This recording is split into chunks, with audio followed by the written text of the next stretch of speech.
खड्गेन्दीवरकर्तृकर्परभुजा हूङ्कारबीजोद्भवा सर्वानीलविशालपिङ्गलजटा जूटैकनागैर्युता जाड्यन्यस्तकपालके त्रिजगताम् अत्युग्रतारा स्वयं। ఈనాటి ఈ సభలో ఆసీనులైన పెద్దలకు సాదరపూర్వక ప్రణామాలు సమర్పిస్తున్నాను. శ్రీమద్ ఆంజనేయ స్వామి వారి పాద సన్నిధిలో మరొక్కసారి మహతి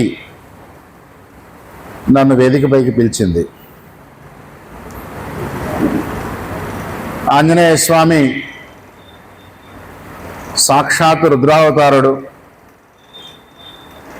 స్వామి సన్నిధిలో శివాంశ సంభూతుడు, స్వామి సన్నిధిలో దశమహావిద్యల ప్రస్తావన చేయడం చాలా సంతోషకరమైనటువంటి విషయం.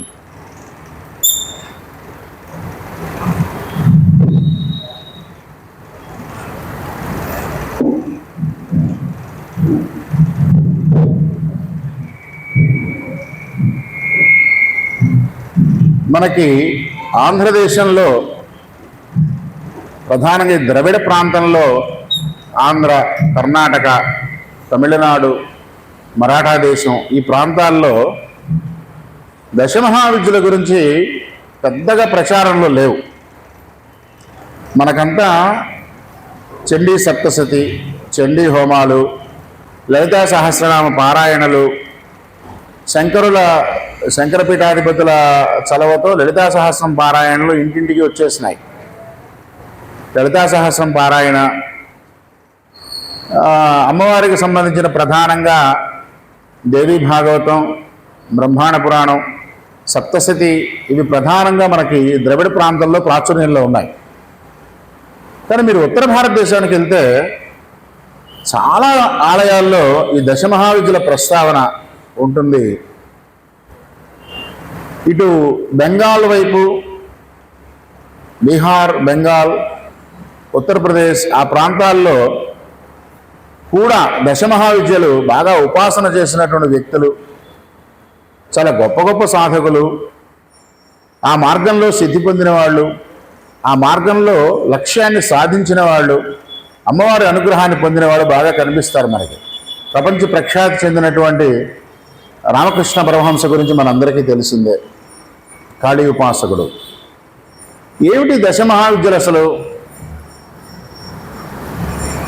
దశమహావిద్యలు అమ్మవారి యొక్క 10 రూపాలు దశమహావిద్యలుగా చెప్తారు. చాలా అవతారాలు ధరించినట్టుగా అమ్మవారు దేవీ భాగవతం లాంటి గ్రంథాలు, ప్రధానంగా సప్తశతి లాంటివి, బ్రహ్మాండ పురాణం ఇవి విశేషంగా వర్ణించినాయి. ఉపపురాణాల్లో కాళీ పురాణం ఉంది, కాళీదేవి గురించిన వర్ణన ఉంది. కానీ సమగ్రంగా దశమహావిద్యలకు సంబంధించి పౌరాణికమైనటువంటి ఇన్ఫర్మేషన్ చాలా తక్కువ దొరుకుతుంది మనకి. ఈ మహావిద్యలు ప్రధానంగా తాంత్రిక గ్రంథాలలో ఎక్కువ ఉన్నాయి. తంత్రం తెలిసినటువంటి యోగులు, తాంత్రికము అనగానే అదేదో క్షుద్ర ప్రయోగాలు, దెయ్యాలు, పిశాచాలు అనుకోకూడదు. తంత్రము అంటే ఒక టెక్నిక్, ఒక షార్ట్ కట్, ఒక మెకానికల్ డివైజ్ని వాడుకునే విధానం, ఇది తంత్రం. తంత్రము అనగానే మన వాళ్ళు భూతప్రతి పిశాచాలు, దెయ్యాలు, కపాలాలు, శ్మశానాలు అని అనుకునే ప్రమాదం ఉంది. ఆ ఒక అపప్రద వచ్చింది అది. అలాగే దశమహావిద్యల యొక్క ఉపాసన కూడా చాలా తక్కువ. ఎవరైనా ఉపాసించినా అక్కడక్కడ ఉపాసించినట్టుగా కనిపిస్తున్నా వాటిని ఎక్కువగా లౌకిక ప్రయోజనాల కోసం, భౌతికమైనటువంటి కోరికలు తీర్చుకోవడం కోసం,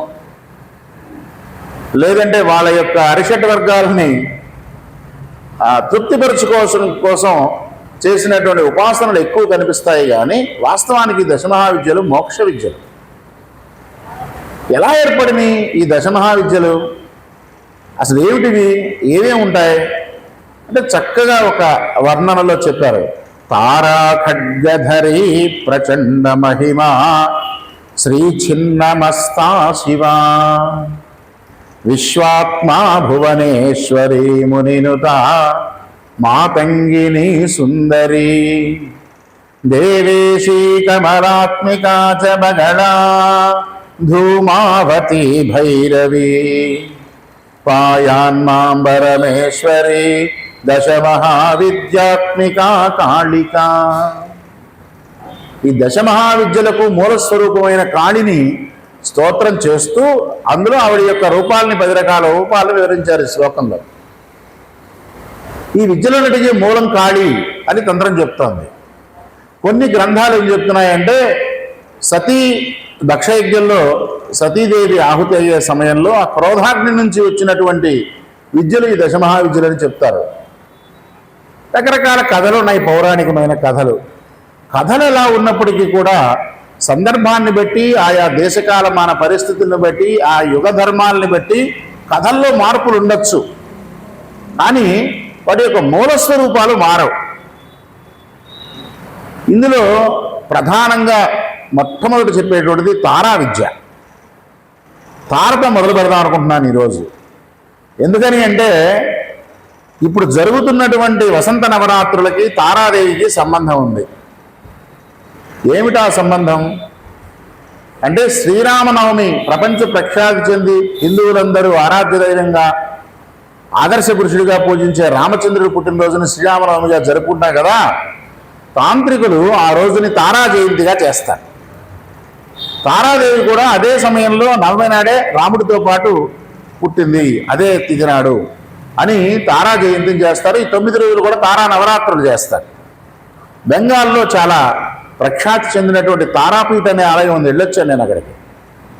తారాపీఠ అనే ఆలయం ఉంది, చాలా అద్భుతమైనటువంటి శక్తి కేంద్రం. అది చాలా స్పష్టంగా తెలుస్తుంది మనకు ఆ వైబ్రేషన్.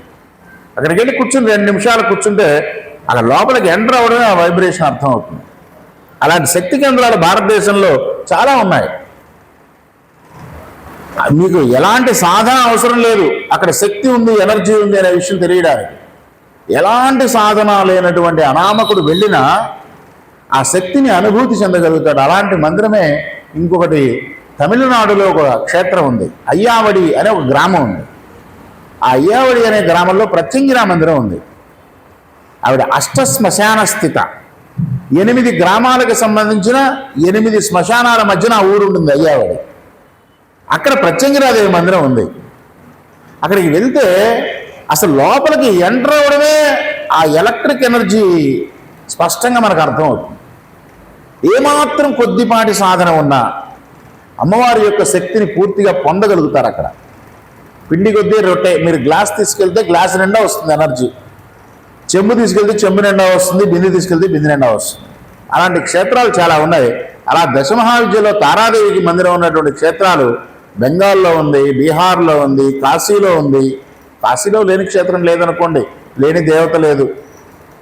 ఈ తారాదేవిని ప్రధానంగా మనలో ఈ ఉపాసన, తారా ఉపాసన తగ్గిపోయి బౌద్ధుల్లో ప్రధానంగా ఈ తారా ఉపాసన స్వీకరించారు. వాళ్ళు బౌద్ధులు ప్రధానంగా మన నుంచి ఒక 3 దేవతలను స్వీకరించారు. వాళ్ళలో మొట్టమొదటిది తారాదేవి. వాళ్ళు ఆ తారా మంత్రాన్ని మన రామానుజాచార్యులు ఎలాగైతే వైష్ణవ మంత్రాన్ని ఆలయం దీని మీద ఎక్కి శిఖరం మీదకి ఎక్కి అందరూ చేయండి, అందరూ ముక్తి పొందడానికి అర్హులే, ఇది చెప్పడం వల్ల నాకు పాపం వస్తే నాకు ఒక్కడికి రానివిగాక, కానీ ఎంతమంది ముక్తిని పొందుతారు కదా అని ఎలాగైతే పరమ పవిత్రమైన నారాయణ మంత్రాన్ని చెప్పారో బౌద్ధులు కూడా తారా మంత్రాన్ని అలా ఉపాసన చేయిస్తారు. పబ్లిక్గా చెప్పి ఉపాసన చేయిస్తారు. ప్రధాన దేవత తార వాళ్ళకి. ఈవిడ ఎలా ఉంటుంది తార అని అంటే ప్రత్యాలీడ పదార్పితాంగ్రి శవహృత్ ఘోరాట్టహాసాపర.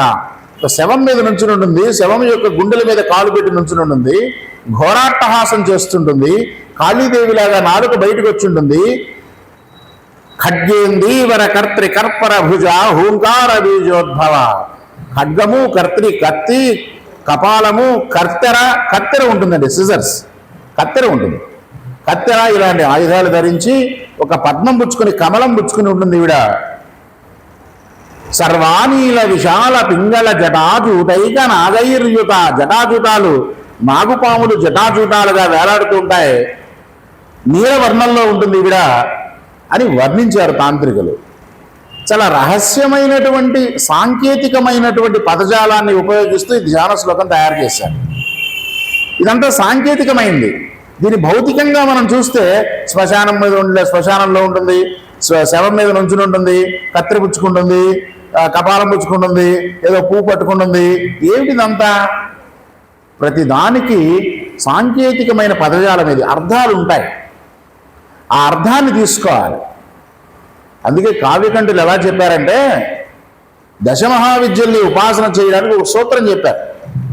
ఇది చెప్పి కానీ దశమహావిద్యలు అర్థం కావు మనం ఇది చెప్తే కానీ.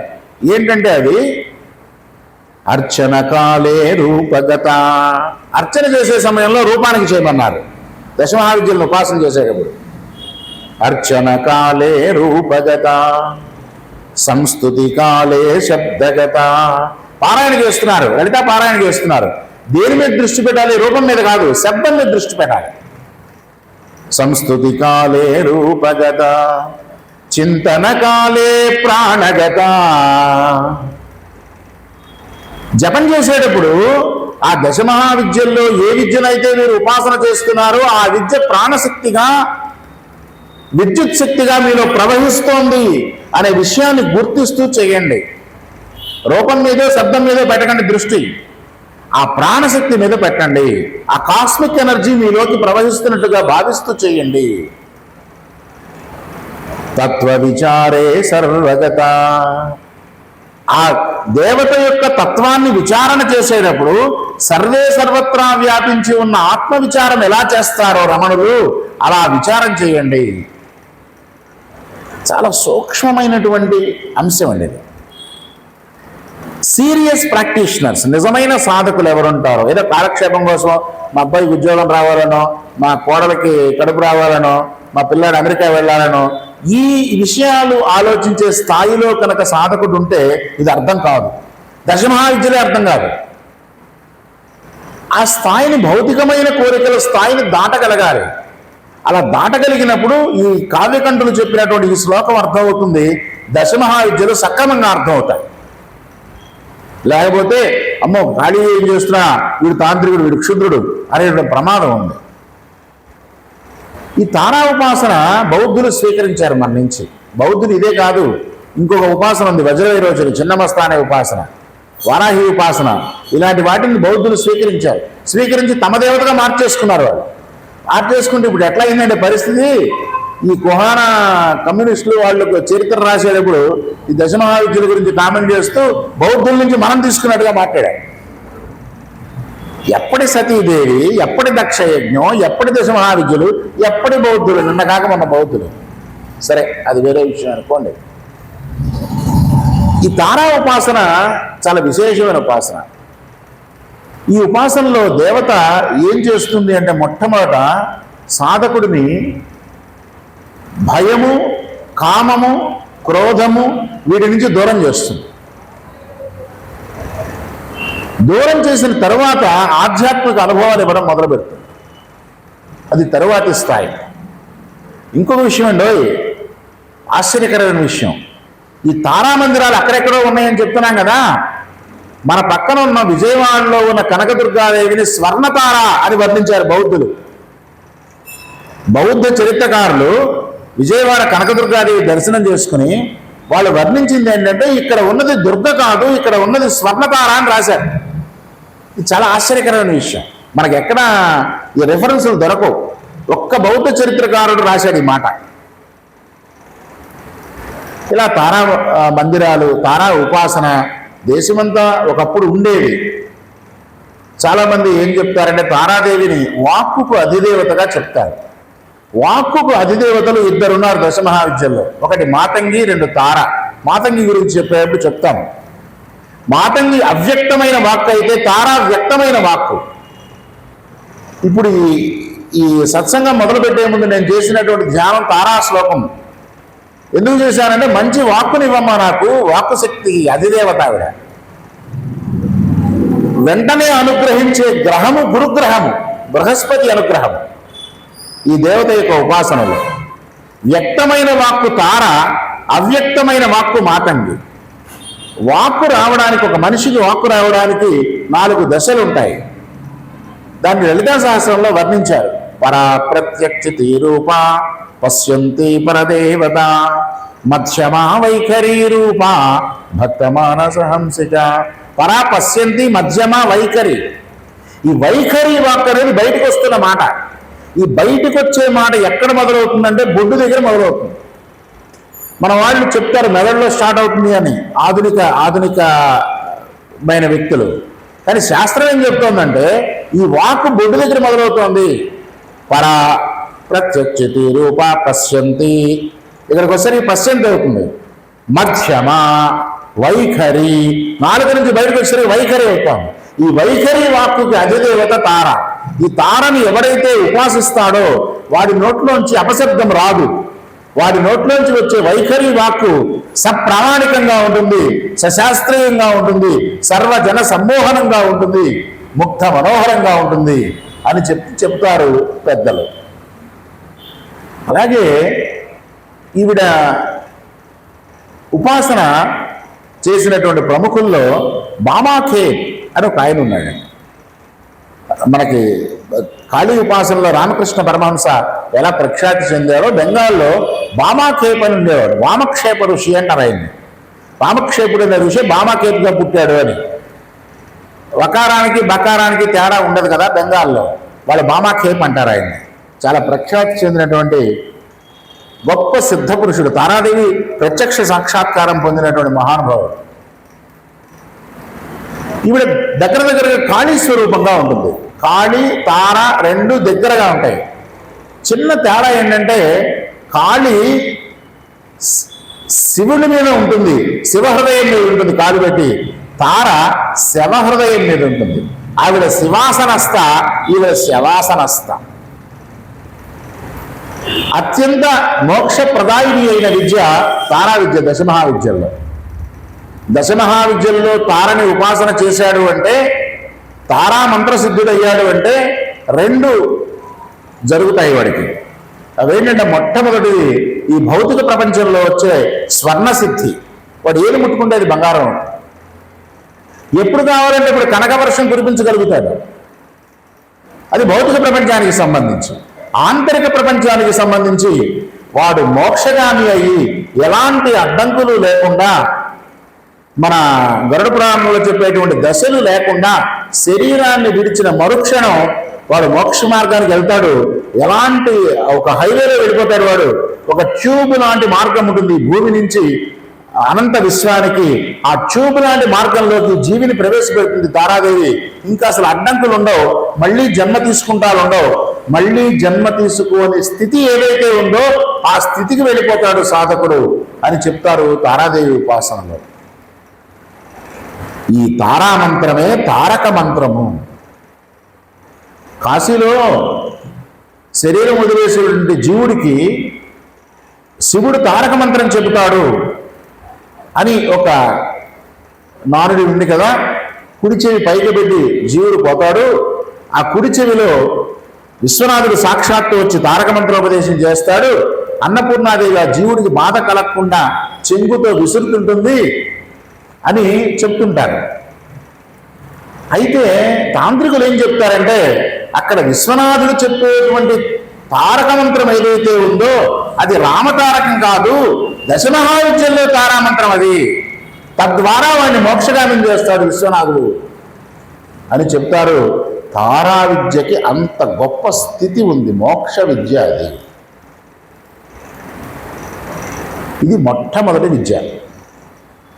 తర్వాత విద్య, ఒక్కొక్క విద్య గురించే చెప్పాలంటే కంప్లీట్గా ఒక రోజు పడేస్తుంది. కాబట్టి మనకు సమయాభావం ఉంది కాబట్టి 2 రోజుల్లో దశమహావిద్యుల గురించి చెప్పాలి కాబట్టి ముందుకు వెళ్తుంటాము. తారా ఖడ్గధరి ప్రచండ మహిమ శ్రీ చిన్నమస్తా శివ. 2వ విద్యగా చిన్నమస్తాదేవి అని చెప్తారు. ఈవిడ్ని వజ్ర వైరోచని అంటారు. వజ్ర వైరోచని.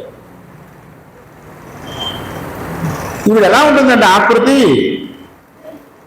పురుషాయుతంలో ఉన్నటువంటి రతీ మన్మధులు మీద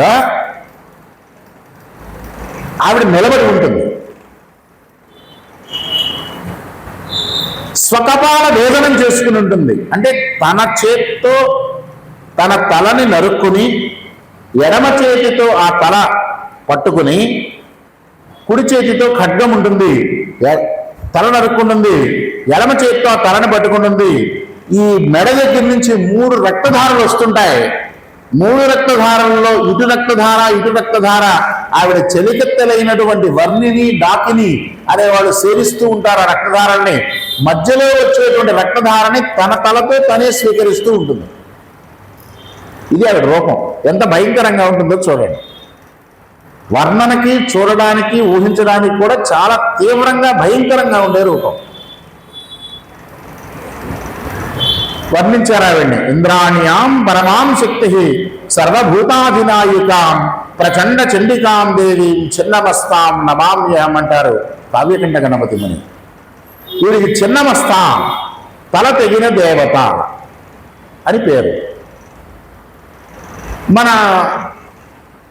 ఆంధ్ర ప్రాంతంలో ఈవిడికి ప్రత్యేకమైన ఆలయాలు లేనప్పటికీ మీకు త్రిపురాంతకం క్షేత్రంలో ఆవిడ క్షేత్ర దేవతగా, క్షేత్ర పాలకురాలిగా త్రిపుర సుందరీదేవి ఎదురుకుండా ఆవిడ ఉంటుంది. ఇప్పటికీ ఆవిడని పూజించడానికి తాంత్రికులు ప్రత్యేకమైన తిథుల్లో వచ్చి ఆవిడని ఉపాసించి వెళ్తారు. ఇప్పటికీ మీరు త్రిపురాంతక క్షేత్రంలో చూడొచ్చు.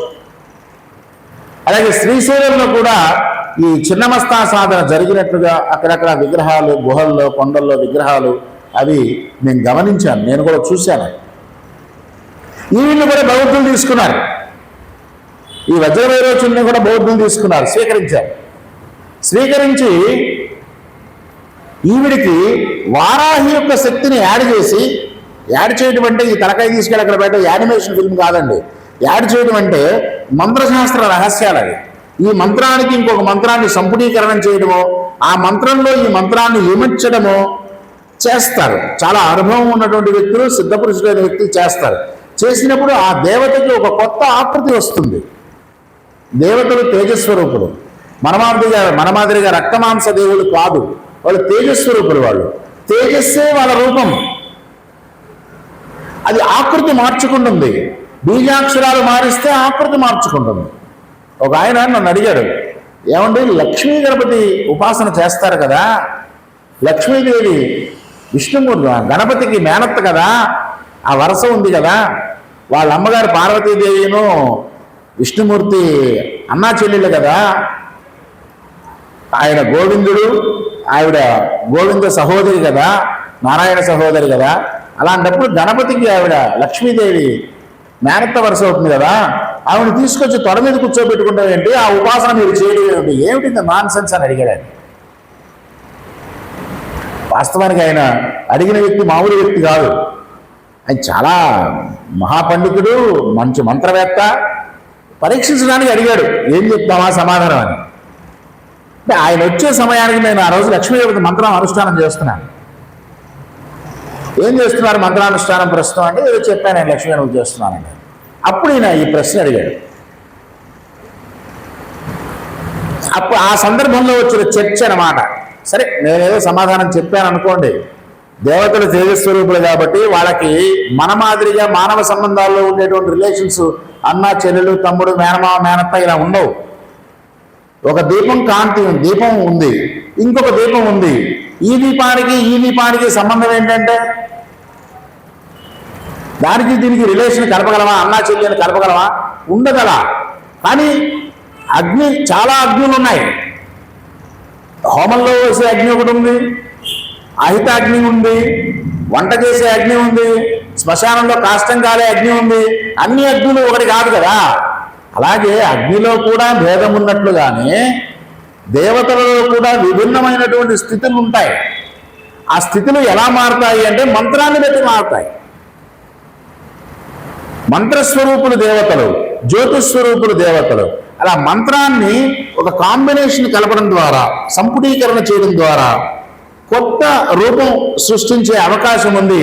అలా చేసిన ఒక విచిత్రమైన ప్రయోగమే వజ్రవారాహి అనేటువంటి దేవత. బౌద్ధులు చేస్తారు వజ్రవారాహిని. వారాహి యొక్క శక్తిని, వజ్రేశ్వరి వజ్రవైరోచని శక్తిని కలిపి చేస్తారు వాళ్ళు. ఈ వజ్రవైరోచని మంత్రసిద్ధులు చాలా అరుదు. ఈ విద్య ఫలితం ఎలా చెప్పారంటే పూర్వజన్మ పాపాలని ఖండిస్తుంది, యోగ సిద్ధినిస్తుంది. యోగి శ్రేష్ఠుడు కాదలుచుకున్నవాడు, యోగాభ్యాసం చేయదలుచుకున్నవాడు, యోగులలో ఉత్తముడు కాదలుచుకున్నవాడు వజ్రవిరోచని మంత్రానుష్ఠాన కనుక చేసేటట్టయితే అతనిలో ఉన్నటువంటి యోగశక్తి ప్రజ్వలనం చెంది ఉద్దీపనం చెందుతుంది అని చెప్తుంది శాస్త్రం. ఆవిడ యొక్క రూపాన్ని వర్ణించేటప్పుడు ఇందాక చెప్పిన వర్ణన ఏదైతే ఉందో తన తనలకు అందించుకుని 3 రక్తధారలు అనేది, ఆ 3 రక్తధారలు మన వెన్నెముకలో ఉండేటువంటి ఇడా, పింగళ, సుషుమ్న నాడులకి చిహ్నం. ఇడా, పింగళ అనేవి భౌతిక ప్రపంచంలో ప్రాణశక్తి ప్రసరించేటప్పుడు పనిచేసేవి. అందుకని భౌతికంగా బయట ఉన్నటువంటి 2 చెలికెత్తలు వాటిని స్వీకరిస్తారు. మనసు బహిర్ముఖమైతే ప్రాణశక్తి కూడా బహిర్ముఖమై పనిచేస్తుంటే అప్పుడు ఈ వజ్రవైరోచని శక్తి బహిర్ముఖంగా భౌతిక ప్రపంచానికి సంబంధించినవన్నీ ఇస్తుంది. అదే మనసు అంతర్ముఖమైతే, ప్రాణశక్తి కూడా అంతర్ముఖమైతే, సుషుమ్నలో ప్రవేశిస్తే ఆ సుషుమ్న మార్గం ద్వారా వచ్చేటువంటి రక్తధారని తానే తాగినట్లుగా ఆ సుషుమ్న మార్గంలో ప్రవేశించిన కుండలిని సహస్రారాన్ని చేరుతుంది, అమృతపానం చేస్తుంది ఆ కుండలిని శక్తి అని చెప్తారు పెద్దలు. అలాగే ఈ మంత్ర విద్యని ఉపాసించి మంత్రసిద్ధిని పొందినటువంటి వ్యక్తుల్లో ప్రముఖంగా ఈ మధ్యకాలంలో ఉన్నవాడు కావ్యకంఠ గణపతి ముని. కావ్యకంఠ గణపతి ముని ఈ వజ్రవైరోచని మంత్రాన్ని అనుష్ఠానం చేశాడు. ఆయన అరుణాచలంలో చూత గుహ అని ఉంది. అరుణాచలం వెళ్ళిన వాళ్ళు చాలామంది చూస్తుంటారు. ఆ చూత గుహలో ఈయన ఈ వజ్రవైరోచని అనుష్ఠానం చేస్తుంటే ఆయనకి కపాల భేదనం జరిగింది అని చెప్తారు. కపాల భేదనము అంటే ఈ నెత్తి మీద ఉన్నటువంటి చిప్ప ఇక్కడ ఏదైతే ఉందో ఇక్కడ మెత్తగా ఉంటుంది పిల్లలు పుట్టినప్పుడు, అది కరెక్ట్గా కపాలం పాయింట్గా చెప్తారు. అది పగిలిపోయింది. ఆయన టప్మని శబ్దం వచ్చి ఇక్కడ ఓపెన్ అయిపోయింది. ఓపెన్ అయిన తర్వాత పైనుంచి వస్తోందో కాస్మిక్ ఎనర్జీ ఆయనలోంచి వస్తోందో తెలియకుండా ఆయన నుంచి అంతరిక్షానికి అఖండంగా ఒక కాంతి ప్రవేశిస్తున్నట్టుగా కనబడింది. అందరూ చూస్తుండగా కొన్ని గంటల సేపు సాగింది. అది సాగిన తర్వాత తెల్లవారి విపరీతమైనటువంటి తలనొప్పితో, తల పగిలిపోయేటువంటి తలనొప్పితో ఆయన బాధపడుతుంటే రమణులు వచ్చి బాధ నూనె అది తీసుకొచ్చి ఆయన నెత్తి మీద చేపెట్టి ఆ బాధని ఉపశమనం చేయించినట్టుగా మనకి రమణ మహర్షికి సంబంధించినటువంటి గ్రంథాలు చెప్తున్నాయి. ఆ కావ్యకంఠ గణపతి ముని వజ్రవైరోచని మంత్రసిద్ధుడు అయిన తర్వాత ఆయన శరీరంలో చాలా విలక్షణమైన మార్పులు వచ్చినాయి. కొమరవోలు సుబ్బారావు గారని ఓ పెద్ద ఆయన దశమహావిద్యుల మీద పుస్తకం రాశారు. ఆయన దాన్ని వర్ణించారు. ఈ వజ్రవైరోచని శక్తిని ఎలక్ట్రిక్ ఎనర్జీ అన్నారు. ఆయన ఎలక్ట్రిసిటీ ప్రవహించినట్టు ఉంటుంది అని అన్నారు. ఈ వజ్రవైరోచని మంత్రానుష్ఠానం చేసేటప్పుడు మనకు అర్థమవుతుంటుంది. అది ఈ మంత్రానుష్ఠానం ద్వారా మరణాన్ని జయించవచ్చు, అందులో అసలు అనుమానమే లేదు. ఐసీయూలో ఉండి ఇంటెన్సివ్ కేర్ యూనిట్లో ఉండి ఇంకొక గంటో అరగంటో ఒక రోజు అనుకున్నటువంటి కొన్ని సంఘటనలు, కేసులు కూడా మా స్వానుభవంలో చెప్తున్న మాట, కేసులు కూడా ఈ వజ్రవైరోచని హోమం చేయడం ద్వారా వాళ్ళు మళ్ళీ పునరుజ్జీవితులై చనిపోయారు, ఆల్మోస్ట్ డెడ్, ఇంకా ఏం లేదు అనే స్థితిలో తీసేయడమే, మొత్తం రిమూవ్ చేసేయడమే అనే స్థితిలో మళ్ళీ రీజనరేట్ అయ్యి మళ్ళీ ప్రాణం వచ్చి బతికి 3-4 సంవత్సరాలు బతికినటువంటి కేసులు కూడా ఉన్నాయి. ఈ వజ్రవైరోచని మంత్రసిద్ధి పొందిన తర్వాత రమణుల పరిస్థితి కావ్యకంఠుల పరిస్థితి ఎలా అయిపోయిందంటే ఆయన ఏది ముట్టుకుంటే అది బంగారం అయిపోయాడు, ఏ మెటల్ని ముట్టుకుంటే ఆ మెటల్ గోల్డ్గా మారిపోయాయి. కొంతకాలం తర్వాత జనం దానికోసం రావడం మొదలెట్టారు. ఎనమకడ్డీలు తీసుకొచ్చి ముట్టుకొని రావడం మొదలెట్టారు. ఇది ఎక్కడికి నాయన, నేనేదో మంత్రానుష్ఠానం చేసుకుని మోక్షం పొందండి రా, ఇది మోక్ష విద్య అని చెప్తుంటే మీరు వచ్చి బంగారం చేయండి, ఏదో మిరకిల్ చేయండి అని అడుగుతారేంటి అనే స్థితిలో విసుగొచ్చేసింది. ఆయన ఎలా ఉంటుందంటే పిడుగు పడినట్లుగా ఉంటుంది అని వర్ణిస్తారు. ఆయన దశమహావిద్యా సూత్రావళి అని ఒక పుస్తకం రాశారు కావ్యకంఠ గణపతి ముని. అందులో వర్ణిస్తారు, పిడుగుపాటులాగా ఉంటుంది ఈ వజ్రవైరోచని శక్తి అని. ఒక రోజున ఒక సంఘటన జరిగింది. చూత గుహలో ఇలా ధ్యానం చేస్తున్నారు. వారికి ఒక అలవాటు ఉంది. అదేంటంటే ఆయన ఎక్కడికి సాధనకి వెళ్ళినా భార్య సహితంగా వెళ్ళేవారు. భార్యని ఇంటి దగ్గర వదిలేసి తనప్పుడు క్షేత్రాలు తిరగడం కాదు, భార్యను తీసుకుని ఆ క్షేత్రంలో ఉండేవారు. ఆ క్షేత్రంలో కొన్నాళ్ళ పాటు ఉండి అక్కడ తపస్సు చేసి వచ్చేవారు. అలా అనేక క్షేత్రాల్లో తపస్సు చేశారు కావ్యకంఠులు. అలాగే ఇక్కడ కూడా అరుణాచలం కూడా వచ్చినప్పుడు చూత గుహలో ఆవిడతో సహా ఉన్నారు. ఉంటే అక్కడున్న ఒక అటెండరు ఆ రోజు సాయంత్రం వచ్చి, నాన్సెన్స్, మీరు ఇక్కడ ఉండడానికి వీల్లేదు, గృహస్థులు ఉండేది కాదు, ఇది సన్యాసులు సాధువులు ఉండేది ఇక్కడ, మీరు భార్యను తీసుకొచ్చి ఇక్కడ ఉంటారంటారంటే చీకటి పడి నాకు ఉండకూడదు, మీరు వెళ్ళిపోవడానికి ఎడవండి అన్నాడు. ఆయన స్థాయి తెలియదు వాడికి. అక్కడ పనిచేసే చిన్న ఉద్యోగి, తన ధర్మం తను చేశాడు. సరే, ఈయన కోపం వచ్చింది, సముదాయించుకున్నాడు, తమాయించుకున్నాడు. పక్కన వాళ్ళ భార్య ఉంది, ఆవిడేదో కొంచెం సర్ది చెప్పింది, ఏమంటే కోపపడకండి, వాడు అటెండరు, చిన్న ఉద్యోగి, వాడి పని అది, ఇక్కడ ఎవరు అంటే మన వాళ్ళు క్షేత్రాలను కూడా పిక్నిక్ లాగా మార్చేస్తారు కదా, అలా మార్చేస్తారనే ఉద్దేశంతో భార్యతో ఇక్కడ మీరు ఉండడానికి వీల్లేదు అన్నాడు. దాన్ని మనం పాజిటివ్గా అర్థం చేసుకోవాలి, కోపం తెచ్చుకోకండి అని ఆయన అనునయించింది. ఆ అటెండర్ వెళ్ళిపోయాడు. వెళ్ళిపోయిన తర్వాత రాత్రి ధ్యానంలో కూర్చున్నాడు ఆయన. కొద్దిసేపు ఒక 2-3 గంటలు గడిచింది. రాత్రి 11 ఆ ప్రాంతాలు అయ్యింది. అనుకోకుండా ఆయనకి సడన్గా సాయంత్రం జరిగిన సంఘటన జ్ఞప్తికి వచ్చింది. అతను దురుసుగా ప్రవర్తించడం అటెండర్, నువ్వు ఇక్కడ ఉండడానికి వీల్లేదు, భార్యతో వచ్చి వెళ్ళిపో అంటం గుర్తొచ్చింది. విపరీతమైన కోపం వచ్చింది ఆయన. ఎట్లా కనిపిస్తున్నాను నేను భోగానికి వాడుకునేటువంటి వ్యక్తిగా కనిపిస్తున్నానా ఈ ప్రదేశాన్ని? ఇది తపోభూమని నాకు తెలియదా? నా అంతటి వ్యక్తిని ఇట్లా మాట్లాడతాడా అని కోపం వచ్చింది. ఎప్పుడైతే ఆయనకి కోపం వచ్చిందో ఆయన నుంచి ఒక తేజస్సు బయలుదేరింది. బయలుదేరి ఏం జరిగింది అంటే అరుణాచలం క్షేత్రం మన ఆలయం వైపు వెళ్ళింది ఆ తేజస్సు. అందరూ చూస్తున్నారు, ఊర్లో ఉన్న ప్రజలు చూస్తున్నారు. ఆలయం వైపు ఆ తేజస్సు వెళ్ళింది. వెళ్ళటమే అరుణాచలేశ్వరుడి రథం మీద పడింది. రథం క్షణంలో బూడిదైపోయింది. రథం తగలబడిపోయింది అరుణాచలేశ్వరుడిది. హాహాకారాలు చేశారు జనం. ఎవరో సిద్ధపురుషుడు ఉన్నట్టున్నాడు అక్కడ, అక్కడి నుంచి తేజస్సు వచ్చింది, మనం అందరం చూస్తుండగా జరిగింది ఇది, దీనికి పరిష్కారం చెప్పేవాళ్ళు ఎవరు లేరని రమణుల దగ్గరికి వెళ్ళి రమణుల దగ్గర చెప్పుకున్నారు. ఆయన గ్రహించారు. రమణులు గ్రహించి ఆగమేఘాల మీద పరుగెత్తుతూ వెళ్ళారు. చూతుకోవాలకే పరిగెత్తుకుంటూ వెళ్ళి ఆయన దగ్గరికి వెళ్ళి, కావ్యకంఠుడి దగ్గరికి వెళ్ళి ఆయన నెత్తిని చేసి, నాయన సాధకుడికి ఇంత కోపం తగదు, చూసావా, నాన్న యొక్క వాహనాన్ని తగలెట్టేసావు నువ్వు. నాన్న అంటే అరుణాచలేశ్వరుడు. నాన్న యొక్క వాహనాన్ని తగలెట్టేసావు నువ్వు, నీ కోపం ఎలా అయిపోయిందో చూడు, ఇంకొద్దిగా ఉంటే అరుణాచలమే తగలబడిపోయేది. ఇలా ఉంటుంది వజ్రవైరోచని మంత్రసిద్ధుల యొక్క శక్తి. స్వామి విశుద్ధానంద కాశీలో ఉండేవాడు. ఆయన సంఘటన జరిగింది. ఫారినర్స్ ఎవరో, వాళ్ళకి వెర్రి కదా మన సాధువులన్నా సన్యాసులన్నా, వెతుక్కుంటూ వచ్చారు. ఇక్కడ పెద్ద ఆయన ఉన్నాడు ఒక స్వామి విశుద్ధానంద అని, వెళ్దామని ఆయన దగ్గరికి వెళ్ళారు. వెళ్ళి, స్వామి మీరు ఏదో వజ్రవైరోచని అనేదో విద్య చేస్తారట కదా, మీరు కొంచెం ఆ విద్య మహత్యం ఏదో మాకు చూపిస్తారా అని అడిగాడు. ఒరే నాయన, నేనేదో మోక్షం కోసం చేసుకున్నా, నీకెందుకు ఆ మహత్యాల గురించి?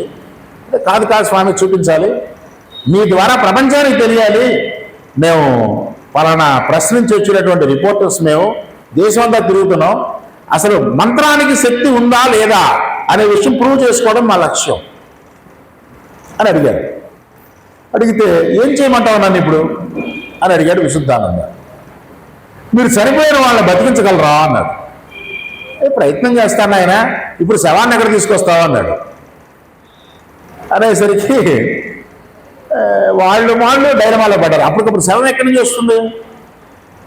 విచిత్రంగా ఏం జరిగిందంటే, అనుకోకుండా అంత దూరంలో ఒక పక్షి పడి చనిపోయి చీమలు పట్టేసి ఉంది అంత దూరంలో. ఆ వచ్చిన రిపోర్టర్ దృష్టి దాని మీద పడింది. స్వామి ఒక్క నిమిషం ఆగండి, నేను తీసుకొస్తున్నానని చచ్చిపోయిన పక్షి యొక్క శవాన్ని తీసుకొచ్చి ఇక్కడ దీన్ని బతికించండి అన్నాడు.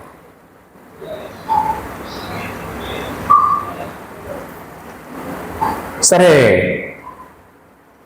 వీళ్ళు కొద్దిసేపు ధ్యానంలో కూర్చున్నారు. ఆ వజ్రవైరోచన శక్తిని ఆవాహన చేశారు, తన ద్వారా శక్తి ప్రసారం చేశారు.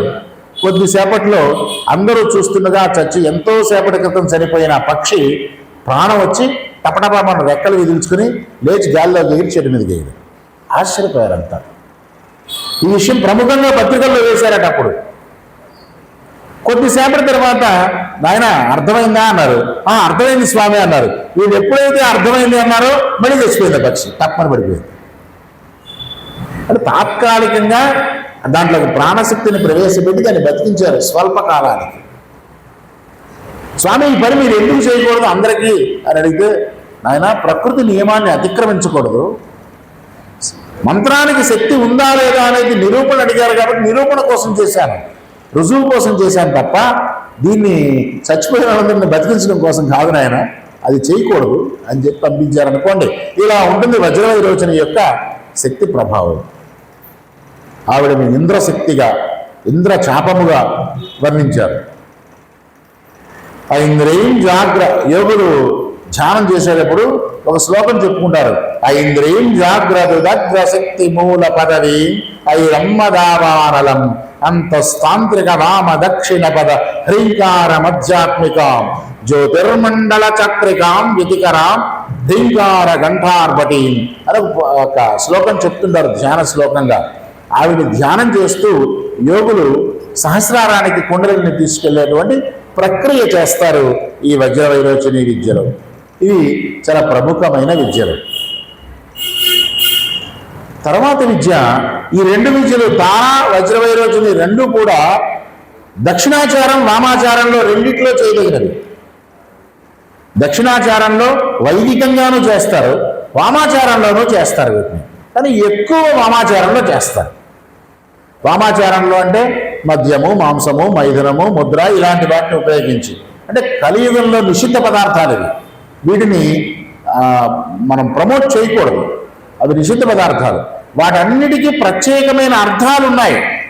అందరూ అనుకుంటున్నట్టుగా మద్యము అనగానే సారాయి భయపడిపోవడం కాదు, మాంసము అనగానే జంతువులు చంపి మాంసం తీసుకురావడం కాదు. వీటన్నిటికీ ప్రత్యేకమైన అర్థాలున్నాయి. ప్రతి పదానికి సాంకేతిక అర్థాలున్నాయి, ప్రత్యామ్నాయాలు కూడా ఉన్నాయి. సాంకేతిక అర్థం తెలియని వాడికి ప్రత్యామ్నాయం. సాంకేతిక అర్థాలంటే ఏంటి? ఉదాహరణకి గోభక్షణ.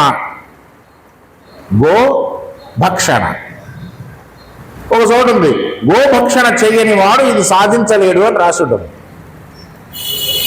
వెంటనే మన వాళ్ళు బయలుదేరి ఏం చేస్తారంటే, అదిగో చూసారా మీ వాళ్ళు గోభక్షణ చేశారు, ఇదిగో చూసారా మీ వాళ్ళు పూర్వం మీ బ్రాహ్మణ గోవుని తినేవాళ్ళు, ఇదిగో చూసారా గోభక్షణ ఇక్కడ ఉంది అని రెఫరెన్స్ ఇస్తూ బయటకుచ్చుకుంటారు. అమరకోశం చదివితే అర్థం అవుతుంది. గో అనే శబ్దానికి ఎన్ని అర్థాలు ఉన్నాయి? గో అనే శబ్దానికి కేవలం ఆవు మాత్రమే కాదు, గో అనే శబ్దానికి భూమి అని అర్థం ఉంది, సూర్యకిరణము అని అర్థం ఉంది, అనేక అర్థాలు ఉన్నాయి. అందులో ఒక అర్థము నాలుక అని కూడా అర్థం. నాలుక, టంగ్. గోభక్షణ చెయ్యడము అంటే అర్థం ఏంటంటే నాలుకని భక్షించడము. నాలుకని భక్షించడము అంటే అర్థం ఏంటంటే తన నాలుకను తనకు మింగడం, అంటే నాలుకని వెనక్కి పెట్టుకుని మంత్రానుష్ఠానం చేయడము. దాన్ని చివరికి ఎదుటారు తీస్తుందంటే యోగశాస్త్రంలో ఖేచరీ ముద్ర అంటారు దాన్ని. తన నాలుకని తను భక్షిస్తూ తన మెదడు నుంచి వచ్చేటువంటి సహస్రార బిందువులని ఆస్వాదన చేయడము, అది మద్యపానం. ఇప్పుడు చెప్పండి, మద్యపానం అంటే మార్కెట్లో దగ్గర దొరికే జే బ్రాండ్ అని కాదు అర్థం. వామాచారానికి విపరీతార్థాలు తీసి తాగుబోతులుగా తిరుగుబోతులుగా తయారు చేశారు. ఇలా దక్షిణ వామాచార మార్గాల్లో వామ దక్షిణ పద హ్రీంకార మధ్యాత్మికాం అని రెండు రకాలుగా చేయదగినటువంటి విద్యలు ఈ రెండు. తరువాతి విద్య చాలా ప్రశాంతమైన విద్య, అద్భుతమైన విద్య, విశ్వాత్మ భువనేశ్వరి. భువనేశ్వరి దేవి. ఈ భువనేశ్వరి దేవిని పెద్దలు ఏమని వర్ణించారంటే విశ్వాత్మ అన్నారు. విశ్వాత్మ భువనేశ్వరి. విశ్వాత్మ ఏంటి? విశ్వం విష్ణుర్వషట్కారో, సర్వే సర్వత్రా వ్యాపించినాడు ఎవరైతే ఉన్నారో ఆయన్ని విష్ణువుగా మనం ఎలా భావిస్తున్నామో, ఈ మైకు విష్ణువు, ఇది విష్ణువు, ఇది విష్ణువు, ఇది విష్ణువు కాదా? సర్వే సర్వత్రా వ్యాపించి ఉంటే విష్ణువు కంటే ఇది వేరా? విష్ణువు కంటే ఇది వేరా? ఒక దృష్టితో చూస్తే వేరు, వేరుగా భ్రాంతి, వేరుగా కనిపిస్తుంది. సర్వే సర్వత్రా వ్యాపించి ఉన్న విష్ణు స్వరూపం ఏదైతే ఉందో ఆ విశ్వాత్మ స్వరూపం భువనేశ్వరి. ఈవిడని అంతరాళమందు కొలిచే దేవత. ఎక్కడ కొలవాలి? ఈయన్ని అంతరాళంలో కొలవాలి, అంటే హృదయస్థానంలో కొలవాలి, అనాహత చక్రంలో కొలవాలి. ఎలా ఉంటుంది ఈవిడ? లలితా పరమేశ్వరి లాగా ఉంటుంది. ఈవిడే లలిత, ఈవిడే భువనేశ్వరి, ఈవిడే రాజరాజేశ్వరి. ఏ సప్తకోటి మహామంత్రాలకి మూలం ఈ భువనేశ్వరి విద్య అని చెప్తాను. ఈ భువనేశ్వరి లోకం అనేది ఒకటి ఉంది కూడా చెప్తారండి. ఈ భువనేశ్వరి లోకంలో అందరూ ఆడవాళ్లే ఉంటారు, పురుషులకి స్థానం లేదు. పురుషులు ఎవరైనా ఉంటే వాళ్ళు స్త్రీలుగా మారి వెళ్లాల్సిందే ఆ లోకానికి తప్ప డైరెక్ట్గా నేను పురుషముగా ఉండి నేను వేషం వేరేస్తానంటే కుదరదు. చాలా విచిత్రమైన కథ కూడా ఉంటుంది. అనేక బ్రహ్మాండాలకు అవతల ఈ భువనేశ్వరి లోకం ఉంటే ఆ లోకానికి బ్రహ్మ విష్ణు మహేశ్వరులు ఒకసారి వెళ్తే, ఈ లోకపాలకులైన బ్రహ్మ విష్ణు మహేశ్వరులు వెళ్తే, అయ్యా మీరు ఎక్కడి నుంచి వచ్చారో అడిగారు ఆ బయట పరివారంలో ఉన్నవాడు. అడిగితే మేము ఇట్లా పలానా భూమండలం, పలానా ఏరియాలో, పలానా ప్రాంతంలో, ఈ విశ్వంలో పలానా మూల ఉన్నటువంటి పాలపుంతలో, అక్కడ ఉన్నటువంటి సౌర కుటుంబంలో, అక్కడ ఉన్నటువంటి గ్రహాల్లో, అక్కడ ఉన్నటువంటి భూమి మీద ఆ సౌర కుటుంబాన్ని పరిపాలించే వాళ్ళం మేము అని చెప్పారు. చెప్తే మీరు ఎవరైనా కావచ్చు, లోపలికి మాత్రం పురుషులకి మాత్రమే ప్రవేశం, స్త్రీలకు మాత్రమే ప్రవేశం, పురుషులకు ప్రవేశం లేదు, కావాలంటే మీరు స్త్రీలుగా మారండి అని అన్నట్టు వీళ్ళు స్త్రీలుగా తమ రూపాలను మార్చుకుని భువనేశ్వరి దర్శనం చేసినట్టు కొన్ని గ్రంథాలు చెప్తున్నాయి. సరే, ఆ సంప్రదాయం వాళ్ళు అలా చెప్పుకుంటారు, ఇంకో సంప్రదాయం వాళ్ళు దాన్ని ఒప్పుకోరు, అది వేరే విషయం అనుకోండి. ఏదేమైనప్పటికీ కూడా భువనేశ్వరి విద్య చాలా అద్భుతమైన విద్య, అంతరికమైన విద్య, మౌన విద్య, అనాహత చక్రంలో ధ్యానించదగిన విద్య, పరమ ప్రశాంతతని కలిగించే విద్య, ఋషులు పొందినటువంటి శాంతిని కలిగించే విద్య భువనేశ్వరి విద్య. భువనేశ్వరి మంత్రానుష్ఠానం చేసేవారికి భౌతికంగా చాలా చెప్తారు, ఆవిడేదో సర్వసంపదలను ఇస్తుందని, ఎక్కడో రాజ్యాధికారాన్ని ఇస్తుందని, ఇవన్నీ చెబుతారు. కానీ వాస్తవానికి నా అనుభవంలో, చాలామంది అనుభవంలో చెప్పేది ఏంటి అంటే, భువనేశ్వరి విద్య అనేది పరమ శాంతిని అనుగ్రహించే విద్య. మీరు అనొచ్చు, ఏమంటే మేమంతా ప్రశాంతంగానే ఉన్నాం, మాకు ఏ బాధరబందీ లేదు, ఏ టెన్షను లేదండి, నాకు అసలు మా అబ్బాయి సెటిల్ అయిపోయాడు, మా అమ్మాయి సెటిల్ అయిపోయింది, మనవాళ్ళు సెటిల్ అయిపోయారు, నాకంతా బోళ్ళకు డబ్బులు వస్తున్నాయి, బోళ్ళు ఆస్తులు ఉన్నాయి, నాకు ఏ టెన్షను లేదండి అని మీరు అనొచ్చు. టెన్షన్ లేకపోవడం వేరు, శాంతిగా ఉండడం వేరు, పరమశాంతిని పొందడం వేరు. పరమశాంతిని పొందడం అంటే ఏంటో తెలుసా? నోట్లోంచి మాట బయటికి రాదు. పరమశాంతి అనేది పరమ ఆనందదాయకమైన స్థితి. సంతోషం, ఆనందం, పరమానందం, బ్రహ్మానందం, ఇలా సంతోషంలో స్థాయిలు ఉన్నాయి. సంతోషం అనేది చాలా చిన్న స్థాయి, ఆనందం కొద్దిగా పెద్ద స్థాయి, పరమానందం వాడు అవధూతలాగా ఉంటాడు, నవ్వుకుంటూ ఉంటాడు, పిచ్చివాడిలాగా ఉంటాడు, కారణం లేకుండా సంతోషించేస్తుంటాడు, చిన్న చిన్న వాడికి ఆనందం చేస్తుంటాడు, పరమానందం. బ్రహ్మానందము ఆనంద స్థాయి. చివరికి అది ఎక్కడికి వెళ్తుందంటే ఆనందో బ్రహ్మ. ఉపనిషత్తు చెప్పింది కదా. ఈ ఆనందో బ్రహ్మ అని ఉపనిషత్తు దేని గురించి అయితే చెప్తుందో ఆ ఆనంద స్థితే పరమశాంత స్థితి, ఆ పరమశాంత స్థితే భువనేశ్వరి ఇచ్చే అనుగ్రహం అని చెప్తోంది శాస్త్రం. అక్కడి నుంచి కొంచెం ముందుకెళ్తే మునినుత మాతంగిని సుందరి. మాతంగి వ్యక్తావ్యక్తమైనటువంటి వాక్కుల్లో అవ్యక్త వాక్కు మాతంగి. మాతంగితో చెప్పి ముగిస్తాను ఈరోజు. అవ్యక్తమైన వాక్కు మాతంగి. మాతంగి అనగానే మనకి వెంటనే గుర్తొచ్చేది ఏమిటి అంటే మాణిక్య వీణాముపలాలయంతి మదాలసాం మంజుల వాగ్విలాసాం మాహేంద్రనీలజ్యుతి కోమరాంగీ మాతంగ కన్యాం మనసా స్మరామి చతుర్భుజే చంద్రకళావతంసే కుజోన్నతే కుంకుమరాగశోణే పుండ్రేక్షుపాశాంకుశ పుష్పబాణహస్తే వర్ణించాడు కాళిదాసు.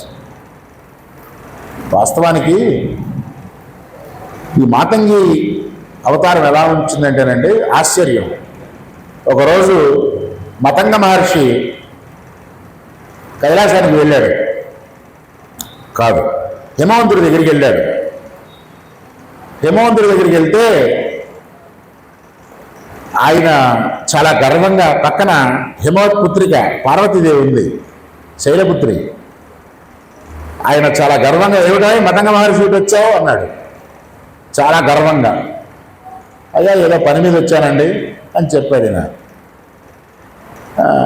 ఎవరో తెలుసా, మా అమ్మాయి పార్వతీదేవి పరమేశ్వరుడి భార్య అని చాలా గర్వంగా చెప్పాడు. పరమేశ్వరుడికి అల్లున్నాయా నేను? అది నాకు ఎలా సాధ్యపడింది? ఇలాంటి గొప్ప కన్యని నేను కనడం వల్ల, ఇలాంటి ఆడపిల్లని కనడం వల్ల సాధ్యపడింది అని చాలా గర్వంగా మాట్లాడతాడు ఆయన. పార్వతీదేవి అంతటి ఆవిడ నా కూతురయ్యా అని చెప్తాడు. మతంగ మహర్షి కొంచెం అసూయపడతాడు. ఆహా ఎంత సౌభాగ్యం! నిజమైన సౌభాగ్యం ఏంటి అంటే పార్వతీదేవి లాంటి సలక్షణమైన కూతురు ఉండవండి. సలక్షణమైన కూతురు, అలాంటి కూతురు ఉండడం హిమవంతుడి అదృష్టం. అంత అదృష్టం నాకు లేదేంటి అని బాధపడ్డాడు ఈయన మతంగ మహర్షి. మతంగ మహర్షి బాధపడి సరే పని చూసుకుని వెళ్ళిపోయాడు. వెళ్ళిపోయిన తర్వాత ఒక కదంబ వృక్షాల వనం ఉంటే, కడిమి చెట్ల వనం, అక్కడికి వెళ్ళాడు. అక్కడికి వెళ్ళి తపస్సు చేయడం మొదలెట్టాడు. ఘోరమైన తపస్సు చేశాడు. ఘోరమైన తపస్సు చేశాడు. 100 సంవత్సరాలు తపస్సు చేశాడు. 100 సంవత్సరాలు తపస్సు చేసి ఏమని తపస్సు చేశాడు? కాళీదేవిని గురించి తపస్సు చేశాడు. కాళీదేవిని గురించి తపస్సు చేశాడు. ఆ రక్త విహ్వాం వికటోగ్రదంష్ట్రాం శూన్యాంబరాం సుందరధీశరాంగీ కరత్రిశూలాం గళముండమాలాం కాళీంగపాళి అని 100 సంవత్సరాలు తపస్సు చేస్తే కాళీదేవి ప్రత్యక్షమైంది. ఏమైనా ఏం కావాలి అని. నాకే వద్దమ్మా, నీలాంటి కూతురు కావాలన్నాడు. కూతురు కావాలని తపస్సు చేసిన దేశం అండి ఇది. కూతురు కావాలని తపస్సు చేసిన దేశం ఇది. ఆవిడంది నీ తపస్సును మెచ్చుకున్నాను రా, నాలాంటి కూతురేంటి, నేనే నీ కూతురుగా వచ్చేస్తున్నా అంది. ఆ మతంగ మహర్షికి పుట్టినటువంటి మాతంగ కన్య మాతంగీదేవి శ్యామలాదేవి. ఆవిడ వర్ణన చాలా అద్భుతమైన వర్ణన. నమామి దేవీ నవచంద్రమౌళీర్ మాతంగినీం చంద్రకళావతంసాం ఆమ్నాయ ప్రాప్తి ప్రతిపాదితార్థం ప్రబోధయంతి ప్రియమాదరేణ. ఈవిడ ఉపాసన వల్ల ఆమ్నాయ ప్రాప్తి జరుగుతుంది. వేదము ఏ విషయాన్ని అయితే చెబుతోందో, ఏ విషయం చెప్పడం కోసమైతే వేదం వచ్చిందో ఆ విషయాన్ని మీ మనసులోకి దించడానికి మాతంగి విద్యను మించిన విద్య లేదు. ఈవిడిని వాక్కుకి అధిదేవతగా, అవ్యక్తమైన వాక్కుకి అధిదేవతగా, ఆ వాక్కు ద్వారా వచ్చేటువంటి ఆనందానికి అధిదేవతగా. వాక్కు ద్వారా ఆనందం వస్తుంది. కొన్ని వాక్కులు ఉంటాయి, పరుషమైన వాక్కులు ఉంటాయి. ఆ వాక్కు వస్తే భయం వేస్తుంది, చిరాకు వస్తుంది, అసహ్యం వేస్తుంది. ఆ గొంతు వింటేనే అసహ్యం వేస్తుంది. కొంతమంది ఉంటారు మాట్లాడుతుంటే అలా కవితా ప్రవాహం నడుస్తూ ఉంటుంది. మన అద్భుతమైన కవులు కూడా ఉన్నారు ఇక్కడ. చక్కటి నేను మహతి గ్రూప్లో వింటుంటాను నేను. ఆ కవితాత్మకమైనటువంటి వాక్యం ఏదైతే ఉందో దానికి మాతంగి అనుగ్రహం కావాలి. కాళిదాసు కాళీదేవిని పూజించాడు, నాకు వాక్కునివ్వమ్మా, నాకు చదువునివ్వమ్మా అని. కాళీదేవిలాగా కనబడలా, మాణిక్యులతో కనబడింది. అది ఆశ్చర్యం. మీరు గమనించారా? ఈ కాళీదేవి రాసినటువంటి మాణిక్య వీణాముకులాలయంతి ఆయన చెప్పింది స్తోత్రం ఏదైతే ఉందో ఆయన ఎవరిని ఉద్దేశించి చెప్పాడు? కాళీదేవిని ఉద్దేశించి చెప్పాడు. ఇందాక నేను చెప్పింది అదే. దేవతలు సాధకుడి యొక్క అవసరాన్ని బట్టి, సాధకుడు చేసే మంత్రానుష్ఠానాన్ని బట్టి తమ రూపురేఖలు మార్చుకొని కనబడతారు. ఎలాగైతే కాళిదాసుకి కాళీ మాతంగిగా కనబడిందో, ఈవిని సర్వ విద్యాది దేవతగా చెప్తారు. ఈవిని కూడా దక్షిణ వామాచారాల్లో చెప్తారు. దక్షిణ వామాచారాల్లో రెండిట్లోనూ పూజ చేస్తారు. ఈవిని వామాచారంలో ఉచ్చిష్ట మాతంగి అనే పేరుతో చేస్తారు, ఉచ్చిష్ట లక్షణాలతో చేస్తారు. చక్కటి ధ్యాన శ్లోకం కూడా చెప్తారు ఆవిడికి. స్మరే ప్రథమ పుష్పిణి రుధిరవిందు శోణాంబర గృహీత మధుపాత్రికాం మద విఘూర్ణ నేత్రోజ్వలాం శయస్తమణివల్లకీ విమల శంఖదాడంగిని ఘనస్తనభరారసాం దళిత చూళికాం శ్యామలాం. ఆవిడ వీణ వాయిస్తున్నటువంటి దృశ్యాన్ని, ఆవిడ చెవి తాటంకాలు ఊగుతుండగా ఆవిడ అమృతధారాలని ఆస్వాదిస్తూ ఆవిడ వీణావాదన చేస్తూ సంతోషపడుతుంటే, తన్మయత్వంలో ఉంటే ఆ స్థితిని ఊహిస్తూ సాధకుడు ఉచ్చిష్ట మాతంగి విద్యను చేస్తాడు. ఉచ్చిష్ట లక్షణాలతో చేస్తాడు. ఉచ్చిష్టం అనగానే మనం వెంటనే మనకేం గుర్తొస్తుందంటే ఎంగిలి అని అర్థం. సరే, వామాచార పనులు అలా చేస్తారు, కానీ అసలైన అర్థం ఏంటి అంటే తీవ్రమైన. ఉచ్చిష్ట శబ్దానికి అతి తీవ్రమైన అని అర్థం. అంటే తీవ్రత ఎక్కువైపోయినప్పుడు మనకి శుచి అశుచి తేడా తెలియదు. ఉన్మత్తావస్థకి వెళ్ళిపోతాడు సాధకుడు. రామకృష్ణ పరమహంస నిరంతరం కాళీ కాళీ కాళీ కాళీ అంటే ఏడుస్తుండేవాడు. ఆయన స్నానం చేశాడో లేదో కూడా తెలియని స్థితి. అలాంటి స్థితిలో అమ్మవారికి పూజ చేస్తూ కొన్ని పుష్పాలు తన తల మీద పెట్టుకునేవాడు, తన హృదయానికి పూజ చేసుకునేవాడు. తానే కాళీగా మారిపోయాడు. అలాగే ఆ ఉన్మత్తావస్థ స్థితి వచ్చినప్పుడు, శుచి అశుచులకి భేదం లేని స్థితి వచ్చినప్పుడు, సాధకుడు తీవ్ర సాధకుడు అయినప్పుడు దేవత కూడా తీవ్రమైన వేగంతో వచ్చి అనుగ్రహిస్తుంది. ఆ ఉచ్చిష్ట శబ్దానికి తీవ్రమైన అని అర్థం. సరే, అపార్థాలు పరర్థాలు ఉంటూనే ఉంటాయి అనుకోండి. ఈ విద్యని కూడా, మాతంగి విద్యని కూడా మనకి మంత్రశాస్త్రంలో దక్షిణాచారంలో వామాచారంలో రెండిట్లోనూ చక్కగా చేసుకునే అవకాశం ఉంది.